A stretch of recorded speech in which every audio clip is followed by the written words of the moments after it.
He'll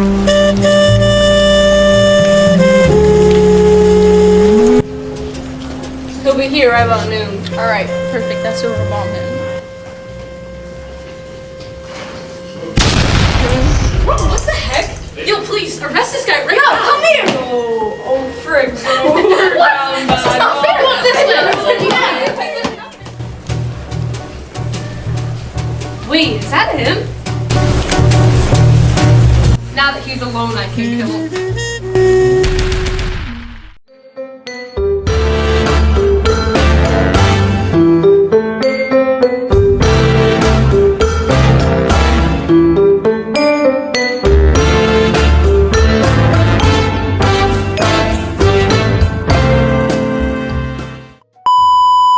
Hi, I'm Laura Mangecha, and I'm a former lieutenant commander from World War I. One of the many questions I get asked is, how did World War I even start? Now today, I'm going to be answering that question. World War I, also known as the Great War, had four main causes: militarism, alliances, imperialism, and nationalism, which abbreviated spell out MAIN. In this video, we're going to talk about each cause and how they caused the war. First, let's start off with militarism. Soldiers! Sir, yes, sir! What's our motto? Show no mercy! What's our goal? Expand, grow, evolve! What's our priority? Be big and be weak! Militarism is the belief that a country should have a really strong government military force and get super prepared to use their military force to aggressively put their interests onto the public. When I lived in Prussia for a short while, which is a German kingdom, I noticed that they had a very big army. They were always prepared and also were really strong. They had tons of people, and I'm talking 150,000 people. Things like this caused the Great War because it led to tension between countries. Many armies and navies in Europe were making weapons, and everyone, along with me, were thinking that if another war were to happen, that it wasn't going to be like the ones before. To make more people join the military, governments increased and introduced conscription, which is compulsory enrollments of people, especially for military services, which was basically drafting people. I saw this a lot during my time as a lieutenant commander. Young adults getting drafted who were not ready for it at all, not physically nor mentally.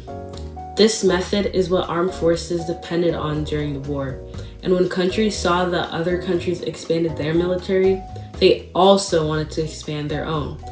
By the time the Great War started, they were prepared and their big militaries led to hundreds of deaths.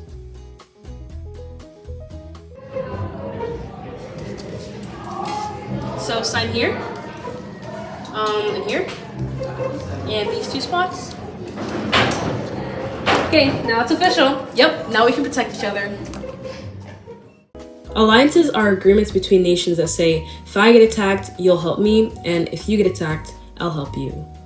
If I remember correctly, before World War I, countries that had alliances were France and Russia, Russia and Serbia, Germany and Austria, Hungary, Britain, France and Belgium, and Britain and Japan. After the assassination of Franz Ferdinand, Austria-Hungary declared war on Serbia. Russia got involved to defend Serbia. Germany, seeing Russia mobilizing, declared war on Russia. France was then drawn in against Germany and Austria-Hungary. Germany attacked France through Belgium, pulling Britain into war. Then Japan entered the war. And then later, Italy and the United States would join. Now, there were two large groups of alliances during World War I, because the war was split into two teams. The first one was the Allied powers, led by France, the United Kingdom, and Russia. These countries were against the Central Powers of Germany, Austria-Hungary, and Italy. Alliances helped cause the war because when Austria-Hungary declared war on Serbia, all these countries were forced to take part in the war to help their allies. Without these alliances, it would have just been Austria-Hungary and Serbia at war by themselves. Wow, look at all this land with the trees and the nice fruits on the trees. I think I'm gonna occupy this land. Bro, we can literally live here. This is literally our land. I'm not gonna lie, I really don't care. I'm still gonna Imperialism is when a country extends its power in other territories for economic or political gain. How imperialism worked is by giving a country more territories under their control to increase their power. Before World War I started, during the 1800s and the 1900s, countries in Europe were super eager to take parts of Asia and parts of Africa. But there were arguments of who gets what. They wanted these parts because of raw materials that they had, because they couldn't get them in their own countries. Or they just wanted another supply of the resources that they used most often. The competition and desire to have the greatest empire led to an increase of confrontation, helping make World War I more likely to happen. Also, as I said before, Austria-Hungary declared war on Serbia. Since we're on the topic of imperialism, I must also note that Austria-Hungary controlled the Slavic land known as Bosnia, which Serbia believed was in fact their land and belonged to them.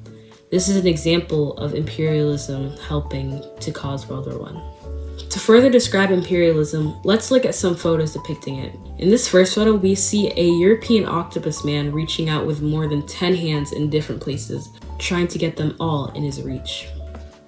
This second photo shows another man, this time in the Caribbean Sea with ships that say debt collection, forcing people to pay debts to soldiers that randomly showed up to their home. They're holding grab bags to keep the materials in one place. What all of these photos have in common is they show soldiers as giants taking over these areas of land. It almost makes you forget how large these territories actually were. It showed them as pawns in their power hunger game. USA! USA! USA! Nationalism is a country's strong and overwhelming pride of itself and the accompanied development of patriotic feelings, shared history, and efforts to protect national interests. I think nationalism might be the least understood long-term cause of World War I. Me, myself, I was confused on how it made any impact to the start of it, but it held a very important role. Remember how this war started with Austria-Hungary and Serbia? And I said that Austria-Hungary controlled the Slavic land Bosnia? Well, before the beginning of the war, the citizens of Bosnia did not want to be a part of Austria-Hungary, and of course wanted to be a part of Serbia. Serbians were also very adamant about wanting Bosnia back into their control. So much so that some Serbian officers formed a secret military society called the Black Hand.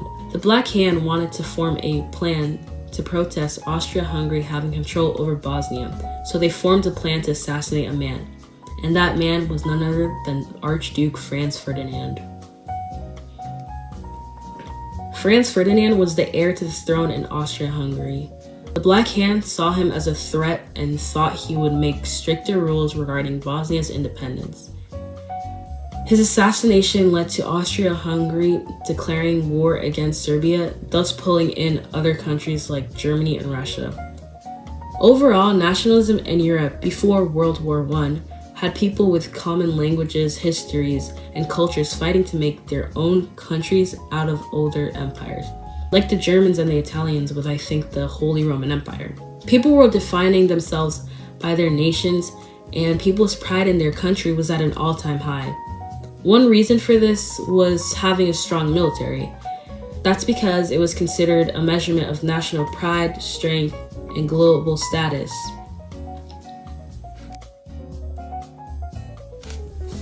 These were the 4 long-term causes of World War I before it actually happened. Today, we talked about militarism, how it caused militaries in Europe to have as many people as possible and be the strongest and most equipped. Alliances, how countries formed agreements to protect each other and themselves in case of emergencies. Imperialism, the act of countries taking over territories so that they could benefit from the raw resources that they wanted on that land. And nationalism, the way people wanting to be called their own nation and be a part of their own group led to a man being assassinated.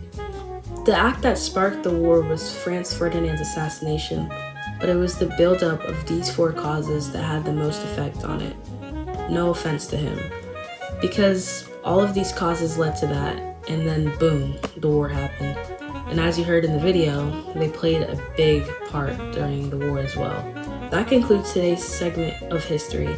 I hope you finally understand how World War I started and you're no longer confused. If not, rewind the video. I'm Lieutenant Commander Glory Langecha, and I'm signing off. See you next quarter.